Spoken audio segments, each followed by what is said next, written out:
big from the bib, take a sip till I pass out. Try and get grit, but it don't make sense, cause you can lose life on this fast route. Yeah, turn thoughts to a cash cow. I might flip that to the glass house. I don't need the accolades, I'm in love with the chase. I just wanna eat, save a spot at the table. Beast with the slack, pin myself on the map. You long with the wind, but we knowing that it's cap. 5-hour flights, couple nights at the flat. What's good everyone, it's Steve from Sneaker Tech Talk, back with another video today. For today's video, we will be taking a look at the Ethics E3 Langston Galloway's upcoming basketball shoe. So without further ado, let's take a look. Alright, so really quickly, a big shout out to Brett over at Ethics and Equalize for sending these over to Wear Test. Thank you so much, Brett. I had a very fun time playing in these, and I did just want to kind of detail on how they performed for me after about 25 hours of use. So as always, starting with the traction pattern at the bottom right here, you kind of have this herringbone traction pattern in this wave pattern kind of running through the toe all the way to the heel right here. And how these performed on clean floors, they were amazing on clean floors. Basically all your movements, you were good to go. I make a ton of hard cuts on court. I'm always kind of going full speed, and I never had any hiccups on clean floors with these. As you can see right here, it does wrap up on the medial side, kind of like Kyrie models of the past, and right up to the toe and on the lateral side. So there is no shortage of traction on this model right here. So clean floors, you'll be good to go.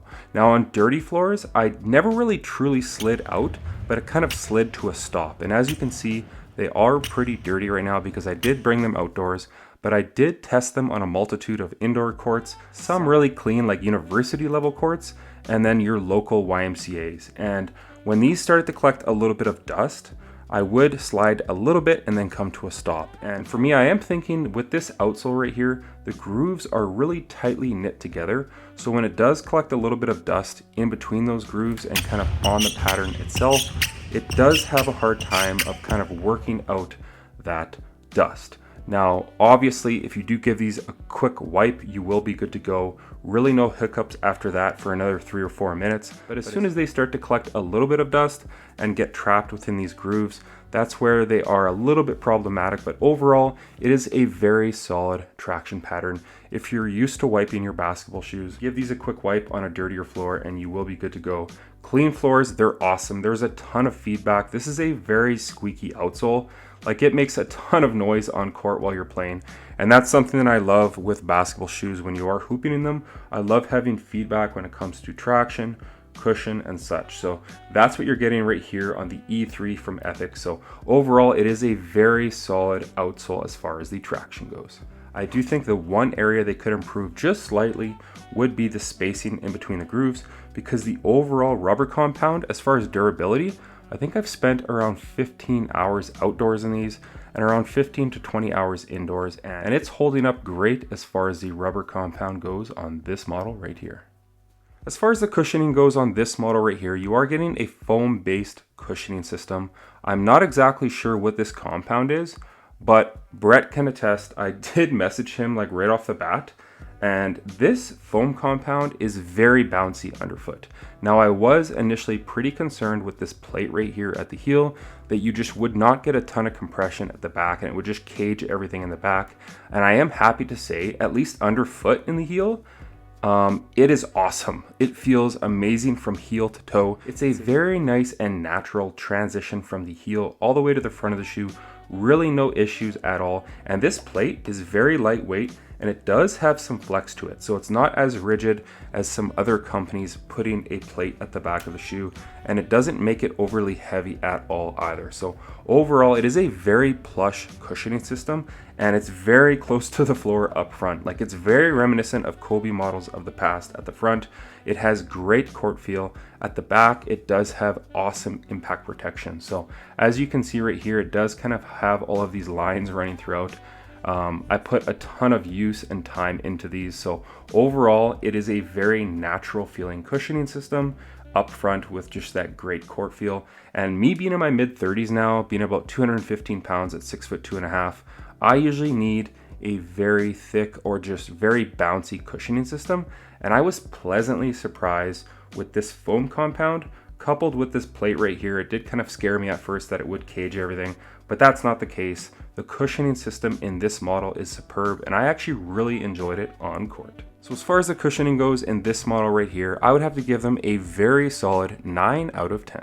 As far as the fit goes with this model on the E3 right here, now that's where I did have a bit of an issue. Now there was no pinch points, and typically I'm a size 10.5 or an 11, typically a 10.5 with a little bit less than a thumb's width at the end of my basketball shoes.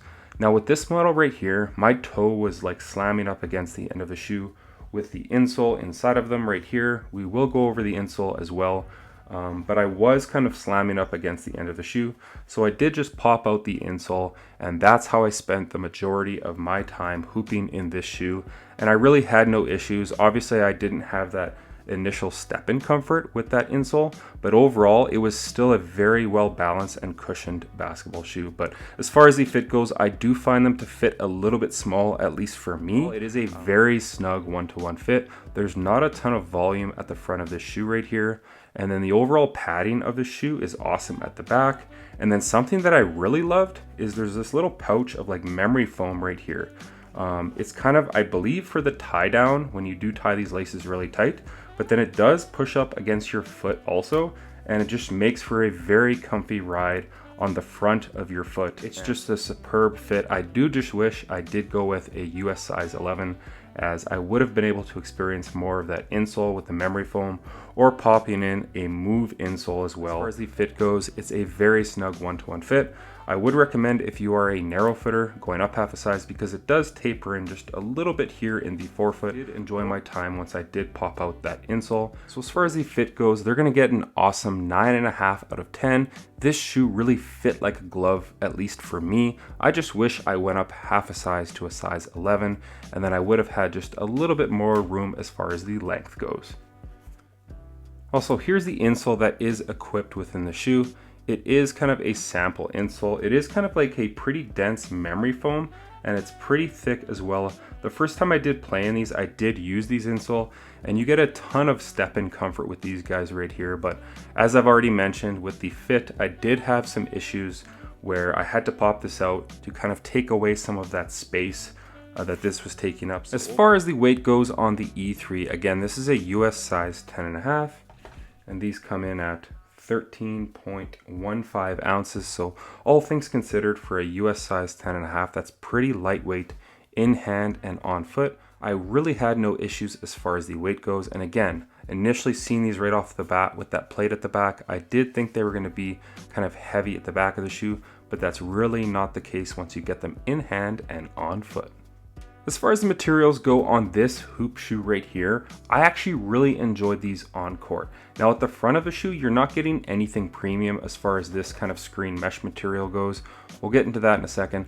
But at the back of the shoe, you kind of have this suede material, which is awesome to see because a ton of basketball shoes nowadays don't use raw materials at all. And it's nice to see a material like suede or leather on a hoop shoe. And that's exactly what you're getting at the heel counter of the E3 from Ethics. Now, moving your way forward from that, you do kind of have this scratchy screen mesh material. It is very thin, very lightweight, super breathable. Like you can literally see my finger through it, but it's not anything premium, but it does not affect the performance. As far as how these perform on court, this material does awesome. It's just so lightweight and really has no break-in time as far as the panels go on the side of the shoe. Up front, you do have this fused toe rand for some extra durability and support. I did find it to be pretty rigid right off the jump. Like I would have liked it to be a little bit softer, but they did break in and become a lot softer once you did break these guys in. And then on the tongue, you have more of that kind of suede material right here. And there are some perforations right here near the base of the tongue. So like I mentioned, nothing premium up front, but the stuff at the back and the tongue are a very welcome addition, and I just really enjoy the overall materials as far as the performance goes.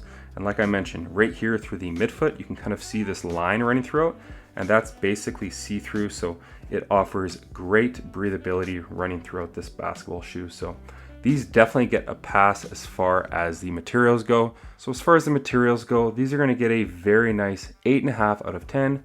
Keep in mind, they really have no break-in time, which was very nice considering most hoop shoes nowadays take about an hour to 2 hours to break in, and that was not the case with the E3 from Ethics. There was one small quality control issue that I did have with the materials, and that would be this kind of lace loop right here. Now, this lace loop is not stitched, and I don't even think it needs to be there because you do kind of have bungees on the inside of the shoe right here that do help prevent the tongue from moving one way or the other. And on the right shoe, I think it was the first or second time I did play in them, the loop did snap because it is glued down. And I honestly think if you remove that loop altogether, or just kind of put 2 slits in this material that you could run the laces through, I think that would get the job done perfectly. But I don't even think this loop does need to be there, because for me, it did rip after about the second use. And I do think for consumers, having that happen to them would turn them off. So I think either remove that completely, stitch it down, or just make the 2 slits in the tongue where you can run the laces through. But don't even think you need that there, because it does have the tongue gusseted from about the midway point all the way down. So that was my only issue as far as the materials go, kind of having that snap on the first or second time playing with these on court. As far as the support goes on this shoe, there was only one issue with the support, and we'll get to that in a second. But starting at the back of the shoe, you do have an internal heel counter, which is very rigid and does lock your foot in awesome at the back of this hoop shoe right here. And then you also have this plastic TPU plate right here near the base of the heel, and it also kind of helps aid your foot with the support at the back of the shoe. And I would also believe that it's there to kind of help support this foam compound to prevent it from compressing too much or being teetery at the back of the shoe, and it does an awesome job. I know a lot of people would think that it would cage the cushioning too much, but that's not the case. You still get some great comfort underfoot at the back of the shoe while maintaining that support with this plate right here. So as far as the back of the shoe goes, you have a ton of support, really locking your foot in nicely at the back of the E3. Moving your way forward from that, you do have this screen mesh material, which does a great job of preventing your foot from spilling over the side of the shoe on those hard lateral cuts. And then the midsole foam, you are actually seated housed within that. So again, on those hard lateral cuts, your foot is actually seated housed within this, and coupled with this material. And then there are kind of these lines, these black lines running throughout, and it kind of adds, it's almost like straps within the shoe, not to the point where you can actually crank them down, but just an extra layer of material, so it adds for some support on those hard lateral cuts. You also have this fuse rand right here at the toe box for some extra durability and support. Moving your way to the bottom, you have a pretty wide and stable base, so it's a very supportive basketball shoe as far as the width goes. The heel is actually pretty wide as well. Now, the one glaring issue with the support within the shoe would be the midfoot support as far as having no shank plate. Like, you can kind of twist and turn this shoe pretty easy. That did not affect the performance, at least for me, being 6'2", 6'2.5", around 215 pounds, but I could lead to believe that a really big player would have some issues with that. Now for me, I would have just tossed in a move insole, the ones that have the plate kind of running throughout, but due to the size of this shoe, I was not able to do so. So keep that in mind. As far as the midfoot support goes, there's not a ton of support. I don't believe there's a midfoot shank plate. Brett could confirm that, but overall, it's a pretty supportive basketball shoe. And with all of my really hard movements and motions that I had made in the shoe, I really never had any hiccups at all, to the point where I was concerned about my foot spilling over the side of the shoe or not having a rigid heel counter. My only concern for some bigger players would be with not having that midfoot shank plate. But overall, this is a very supportive basketball shoe, and I really enjoyed my time in them. So as far as the support goes, I would give these a very solid 8.5 out of 10. I do think they would move up to like a 9 or a 9.5 if they did have that midfoot shank plate. So what do I think of this shoe right now as it sits and how it's made? I think this is a superb basketball shoe with great traction. Again, I would make that traction pattern a little bit more widespread so you're not getting that dust getting caught up within the bottom of this shoe. The overall cushioning system, I really had no issues at all with, and I thought it was very plush and just very responsive underfoot. The support is awesome, minus not having that shank plate. The materials are awesome as well. Again, nothing premium, but they just get the job done for on-court use. My main issue with this shoe was the fit, at least for me. The length, for me it ran a little bit short, but overall, I think this is a great basketball shoe. And as far as the aesthetics go, I love this kind of like wave pattern at the back right here. And then this kind of print on the side, I think you could do some awesome colorways with this. I do think a brown and orange kind of tiger print would look amazing on this model, but that's all that I have for today on the Ethics E3, a new model coming out in 2025. And I am very excited to get a US size 11 in these and see how they perform in a fit and size for me that just works a little bit better. But overall, that's going to do it for today's video.